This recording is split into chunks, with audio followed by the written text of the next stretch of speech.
नमस्कार बच्चों। आइए आपका फिर से स्वागत है मेरे YouTube चैनल में, जिसमें मैं आपको गृह विज्ञान, हिंदी और अन्य विषयों से संबंधित जानकारी वीडियो प्रस्तुति के माध्यम से दे रही हूँ। कृपया सब्सक्राइब करके, लाइक करके और शेयर करके हमारे हौसले को और बढ़ाइएगा, ताकि मैं अच्छे से अच्छे वीडियो आपको बनाकर दे सकूं। आइए यहाँ पर पढ़ते हैं कक्षा 10 पाठ 6 पोषक तत्व गृह विज्ञान। बच्चों, आहार या भोजन प्राणी मात्र के लिए सर्वाधिक महत्वपूर्ण है। प्रत्येक प्राणी के जीवित रहने के लिए वायु के उपरांत आहार ही मुख्य आवश्यकता है। जन्म से लेकर मृत्यु तक सभी प्राणियों को आहार की नियमित आवश्यकता बनी रहती है। शरीर के रखरखाव, वृद्धि तथा क्रियाशीलता के लिए आहार की आवश्यकता होती है। मनुष्य के अतिरिक्त प्राणियों का आहार प्रकृति द्वारा पूर्व निर्धारित होता है। कुछ प्राणी शाकाहारी होते हैं, कुछ मांसाहारी तथा कुछ पक्षी केवल कीड़े मकोड़े ही आहार के रूप में ग्रहण करते हैं।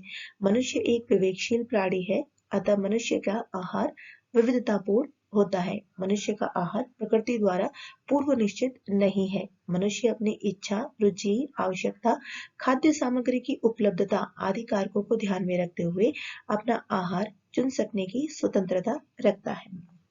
तो भूख लगना प्राणी मात्र का एक नैसर्गिक लक्षण है। जो कुछ भी खाद्य पदार्थ ग्रहण करने से भूख शांत हो जाए, साधारणतः उसे आहार कहा जाता है। किंतु आहार का केवल इतना ही उद्देश्य नहीं है हमारी भूख मिटाना।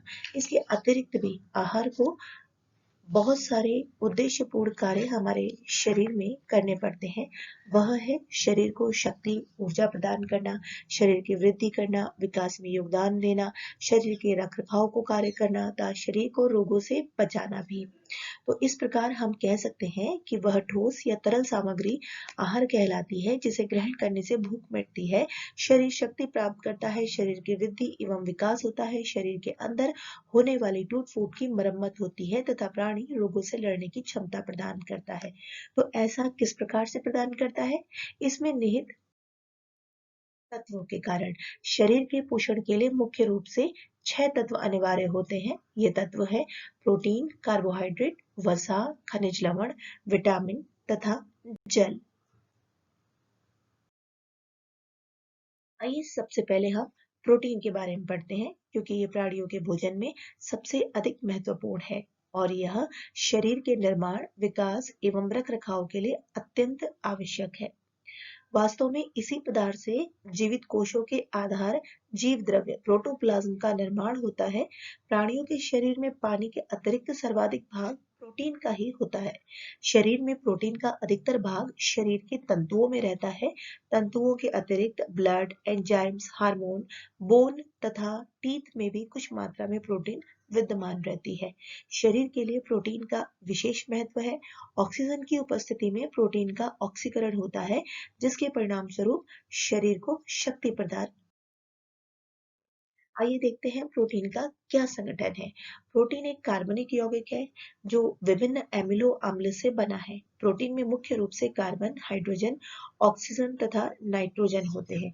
इसके अतिरिक्त प्रोटीन के कुछ प्रकारों में फास्फोरस तथा सल्फर की भी बहुत सूक्ष्म मात्रा विद्यमान होती है। आइए देखते हैं इसके मुख्य अवयव क्या है। Carbon 50%, hydrogen 7%, oxygen 23%, nitrogen 16%, sulphur 0.3 तथा फास्फोरस भी 0.3%। तो बच्चों देखते हैं आगे हम इस प्रोटीन को किन किन सोर्स से प्राप्त कर सकते हैं। देखिए, इसे पशु जगत या वनस्पति जगत दोनों से ही प्राप्त किया जा सकता है। मांस, अंडे, मछली, दूध तथा दूध से बनी हुई वस्तुओं में भरपूर प्रोटीन होता है। और अगर हम वनस्पति जगत की बात करें तो सोयाबीन, मटर तथा दालों में बहुत अधिक प्रोटीन पाई जाती है। इसके अलावा मूंगफली, गेहूं एवं धान में भी पाई जाती है।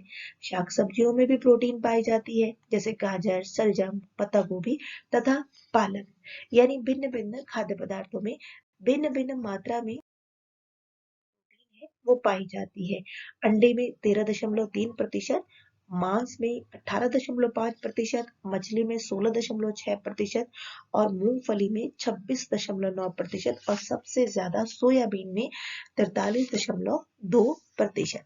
तो शरीर के लिए प्रोटीन की क्या उपयोगिता है? ये शरीर की वृद्धि और विकास के लिए महत्वपूर्ण है। प्रोटीन में विद्यमान नाइट्रोजन शरीर की वृद्धि में विशेष रूप से उपयोगी होता है। दूसरा, शरीर की क्षतिपूर्ति एवं रख रखाव के लिए, शरीर के नए तंतुओं के निर्माण तथा टूटे फूटे कोशों की मरम्मत के लिए प्रोटीन सहायक होता है। यदि कहीं पर चोट लग जाती है और उसके पुनः स्वस्थ होने के लिए सबसे अधिक मात्रा में प्रोटीन की ही आवश्यकता होती है। कटे हुए स्थान से बहने वाले रक्त को रोकने में भी प्रोटीन सहायक होती है। हमारे रक्तवारी ब्लड प्लाज्मा में फाइब्रिन नामक प्रोटीन होता है जो रक्त के थक्के बनाने में सहायक होता है।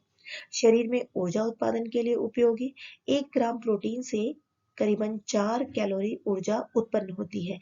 जब शरीर को पर्याप्त मात्रा में वसा एवं कार्बोज प्राप्त नहीं होते हैं, तब शरीर को प्रोटीन से ही ऊर्जा एवं शक्ति प्राप्त होती है। चौथा, एंजाइम्स तथा हार्मोन्स के निर्माण के लिए उपयोगी। जैसा कि बच्चों हम जानते हैं, एंजाइम्स और हार्मोन्स हमारे शरीर के लिए बेहद जरूरी हैं और इनके निर्माण के लिए प्रोटीन का बहुत अधिक योगदान है। शरीर के लिए उपयोगी विभिन्न नाइट्रोजन युक्त यौगिकों के निर्माण में प्रोटीन सहायक होती है और एंजाइम्स के भी पाचन क्रिया में एंजाइम्स में भी प्रोटीन से ही बनते हैं। पांचवा, रोग निरोधक क्षमता उत्पन्न करने में उपयोगी।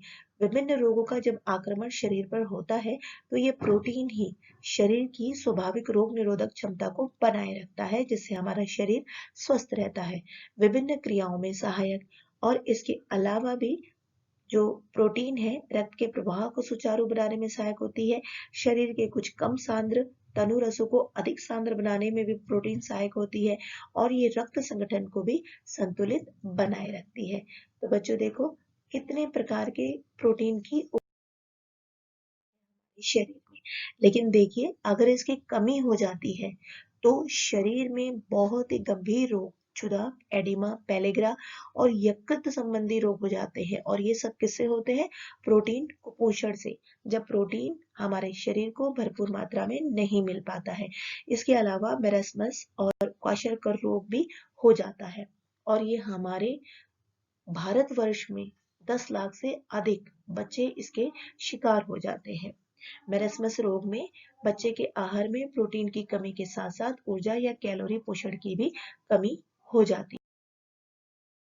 क्वाशरकर रोग एक विशेष प्रकार का रोग होता है और इसकी कमी के कारण बच्चों की सामान्य वृद्धि रुक जाती है। सारे शरीर पर तथा विशेष रूप से चेहरे पर सूजन आ जाती है। बच्चों का स्वभाव चिड़चिड़ा हो जाता है तथा बालों और चेहरे की स्वाभाविक चमक घटने लगती है। शरीर की त्वचा रूखी एवं शुष्क होने लगती है। खून की प्राय कमी बनी रहती है तथा दस्त, अतिसार की शिकायत बनी रहती है। इस रोग के कारण बच्चों की भूख घटने लगती है, चेहरा उदास रहता है तथा अन्य रोगों से मुकाबला करने की शरीर की जो स्वाभाविक क्षमता है वो भी घटने लगती है। इस रोग की अवस्था में बच्चों के शरीर में आवश्यक विटामिन भी कम होने लगते हैं, यकृत बढ़ जाता है और पेट बढ़ा हुआ निकला हुआ दिखाई देने लगता है। तो बच्चों में प्रोटीन की कमी के कारण ये सारे रोग कैलोरी पोषण की कमी के कारण होते हैं। कमी का बच्चों पर ही नहीं, वयस्कों पर भी बुरा प्रभाव पड़ता है। उनमें रक्त की कमी होने लगती है और जैसे जैसे प्रोटीन की कमी होती है, व्यक्ति की रोग निरोधक क्षमता भी घटने लगती है। इसके अलावा उसकी हड्डियां भी कमजोर होने लगती हैं और कमजोर होने से हड्डी बहुत जल्दी टूट कर होने की संभावना बनी रहती है। आइए जानते हैं इस प्रोटीन को किस प्रकार से दूर करेंगे। सबसे पहला उपाय है प्रोटीन की कमी को दूर करने के लिए प्रोटीन होने वाले प्रोटीन युक्त खाद्य पदार्थों का सेवन करेंगे। ये क्या है? मांस, अंडा, मछली, दूध एवं दूध से बने पदार्थ, सूखे मेवे, बादाम, अखरोट, पिस्ता, मूंगफली, सोयाबीन, चिरौंजी, दालों तथा फलियों आदि, जिसमें भी हमें प्रोटीन सबसे अधिक मात्रा में मिलती है, वनस्पति जगत या पशु जगत, हम उस प्रकार के प्रोटीन का इस्तेमाल करेंगे, उपयोग करेंगे। आइए देखते हैं भारत में प्रोटीन कुपोषण के क्या कारण हैं। देखिए, प्रोटीन कुपोषण के दो कारण हैं मुख्यतः। पहला है निर्धनता, यानी जो गरीबी है, और दूसरा है अज्ञानता, जो लोगों को पता नहीं है कि हमें अपने भोजन में सिर्फ भूख मिटाने के लिए या सिर्फ स्वादिष्ट लगने के लिए खाना नहीं खाना है, बल्कि हमें आहार में वो संभावित पोषक, अतः हमें अपने खाद्य पदार्थों में, भोज्य पदार्थों में सिर्फ भूख शांत करने के लिए और स्वादिष्ट लगने के लिए आहार नहीं खाना चाहिए, बल्कि उसमें हमारे अन्य पोषक तत्व जो ये हमने बोले हैं, प्रोटीन, कार्बोहाइड्रेट, वसा, खनिज लवण, विटामिन और जल का सही संतुलन होना चाहिए, सही मात्रा में होना चाहिए। तभी हमारा जो शरीर है इस भोज्य पदार्थ से जो हमें चीज लेनी है ऊर्जा के लिए, शक्ति के लिए, आहार के जो सही उपयोग है वो हमें इस आहार से मिल पाएंगे। तो बच्चों, आगे हम देखते हैं प्रोटीन की आवश्यकता क्या है। देखिए बच्चों, प्रोटीन की हमारे शरीर में बहुत ज़्यादा आवश्यकता है और ये भिन्न भिन्न आयु एवं अवस्था वाले व्यक्तियों को भिन्न भिन्न मात्रा में ज़रूरत होता है। ऐसा नहीं है कि जो छोटे बच्चे की आवश्यकता है वही बड़े की भी है, जो काम करने वाले की है वही आराम से रहने वाले की भी है।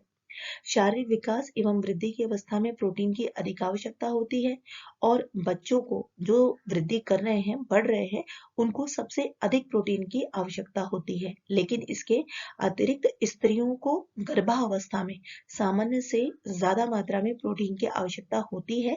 किसी रोगी के ठीक होने पर कमजोरी की अवस्था में भी प्रोटीन की ज्यादा मात्रा की आवश्यकता होती है।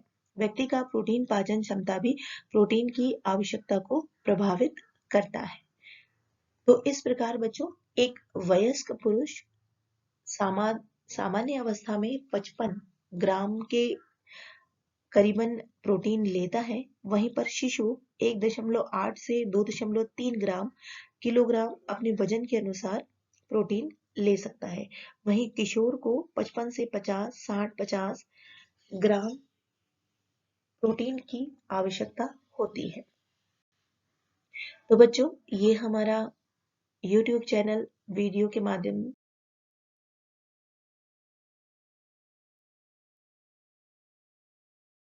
आपको ये जो गृह विज्ञान की कक्षा दिखाई जा रही है वो कैसी लगी हमें ज़रूर बताइएगा। हमारे चैनल को सब्सक्राइब ज़रूर कीजिएगा और इसे लाइक भी कीजिएगा और अपने ही जैसे बच्चों को पढ़ने के लिए शेयर भी कीजिएगा। धन्यवाद।